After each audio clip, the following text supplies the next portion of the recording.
At its most base level, wild food is fuel. It's survival. But beyond that, it's about developing a new relationship to our food system, returning our food to a more natural state.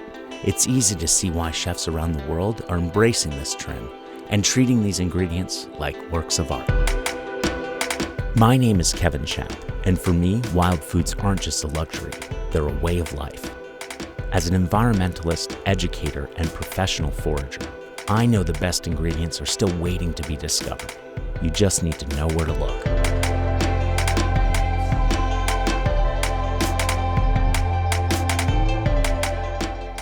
Today, we're venturing to the gorgeous and secluded estate known as the Marble House. Originally a private residence in southern Vermont, the estate has been reimagined as an artist residency, inviting artists from around the world to hone their crafts in an oasis of natural inspiration. Here I'm meeting two chefs in residence to learn how they're reconnecting with their roots in such a magical place.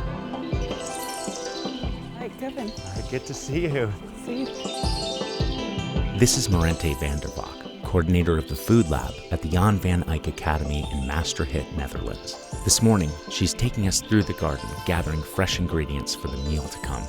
So we call this kale, but you use a different term for Yeah, this. I'm used to calling it cavolo nero, like the Italians, I suppose. Sure, yeah. So how do we go about harvesting? It really depends what you want to use it for. You can still eat the tougher leaves, which are more sort of towards the bottom of the plant. But what we're doing today is like a brief stir fry. So you want the somewhat younger, more tender leaves, which are in the top, which like they're so tender you could just eat them like that. Having access to the best ingredients is an essential part of any culinary program. Here, chefs have a bounty of fresh fruits and vegetables right at their fingertips.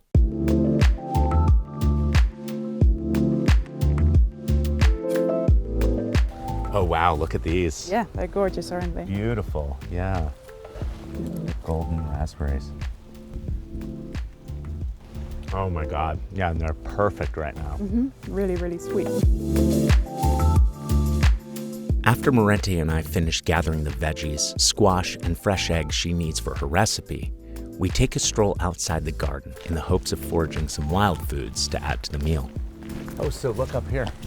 There's actually a wild forageable sumac berries. Great. Yeah. So I don't know if you use sumac at all in your it's cooking? great for that lemony flavor. Yeah. Exactly, yeah. It has a really citrus flavor to it. And actually, you know, we don't have a lot of citrus fruit here in the Northeast, but this can take the place of that. It's super high in vitamin C and can actually be made into a tea or a type of lemonade, but also dried out and used as a garnish or a flavoring herb on dishes. So Marente, tell me a little bit about how wild foraging really influences your culinary style.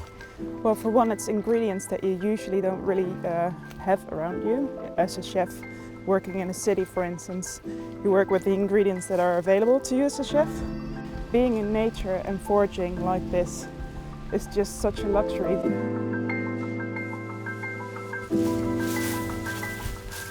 Oh, look here, Marente. Here's wild hawthorn. Great. Yeah. It looks like we've got quite a few up here too. Great. And maybe what we'll do is we'll get them off the ground and then I'll shake the tree so we can get a few more. Okay? Sounds epic. Okay. You can stand back. I'm just gonna shake and see if I can get a few of these in the basket. Wild hawthorn has a similar taste to crab apples. And although they may be rather tart at first, they sweeten up when you cook them. There we go. That seems to be enough, yeah.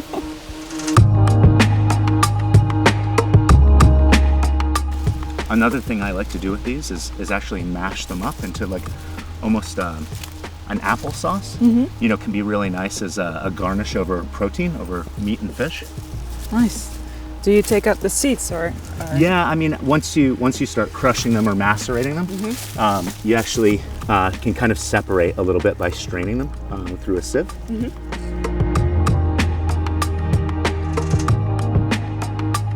With some forageables to go along with our garden goods, we decide to head up to meet Marente's resident partner, Celine of the Paris Arts Lab. Hi guys. How are you? Good to see you. Yeah. What are you cooking up here? Well, we have here bread dough that to be cooked on the fire. And we have late summer vegetables here. We were actually able to find a bunch of stuff in the garden, but also a few wild beautiful. forageables along the way. So Great. should we get cooking? Oh yeah, Great. definitely. Like other artists in residence, Celine and Marente are experimenting. They're exploring food through a different means of preparation and presentation. And today's lunch is no exception. As Celine fires up some flatbread, Marente and I prepare the ingredients we gathered earlier. Get some of these sumac berries going.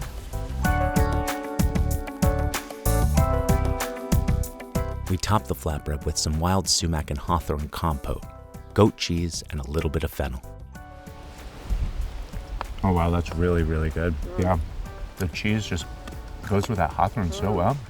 The acidity is quite nice. Isn't it nice? Yeah, really good balance. You can definitely taste the fire, right? Marente also cooked up a beautiful open fire skillet, loaded with the fresh veggies and eggs we collected from the Marble House gardens. Oh my God, again, Yeah. cooked perfectly. Yeah. I was able to get Very green. a whole bunch of that yolk with the chard. That's lovely. If all of this, even as beautiful as it is, seems fairly tame or standard, it's because Celine had something else up her sleeve, a clay-crusted squash. It's a very ancient technique. The clay here just comes from the forest, and this clay made the squash like cook just with itself. So here's the squash that is like very well cooked here. Look inside, yeah. And it's very beautiful. candied. Clay or salt crusting dates back more than 10,000 years. It essentially acts as insulation, locking in flavor and moisture. That's actually cooked quite beautifully, yeah. Can you tell us a little bit more about your work in the realm of connectivity and the spiritual side? For me, the spiritual part of food is a good way to share my research on how we can connect better with our environment, with time going by, how grateful we should be of having this food at that time, and have a beautiful memory of what is not the season anymore, and have maybe a little fantasy of what's coming next. You know, you do get a bit separated sometimes. You know, we have a tendency to shut ourselves away from the elements, whereas when you're in an environment like this, you know, you're really embracing them. What I love about being a chef is that you're telling a story by serving seasonal, local produce. You put energy into something, you transform it, but then also by transforming it and feeding people, you make people aware of the connection to the land and make them aware of seasonality. Celine and Marente infuse seasonality into every dish they create. And tonight, they're capping off their residency with an elaborate dining experience to focus on the changing of the seasons. Adorned with hand-woven tunics and the support of their fellow artists, the chefs work to create a perfect representation of their time at Marble House. Welcome to our transitional dinner to celebrate closure of the summer, as we quit the seasons of light to enter the season of darkness.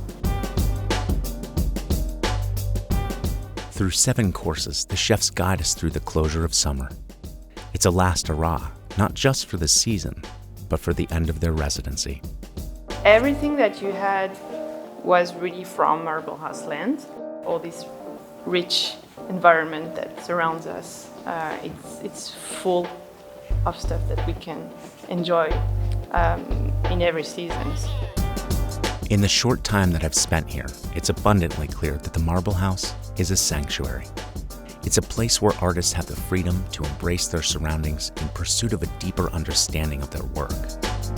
For Celine and Marente, that deeper understanding comes from the place itself, an exploration of time passing and the food that signifies each season. So I move on to the next thing, the next ingredient, the next wild food, and I'm reminded that sometimes the best way to move forward is to simply look back.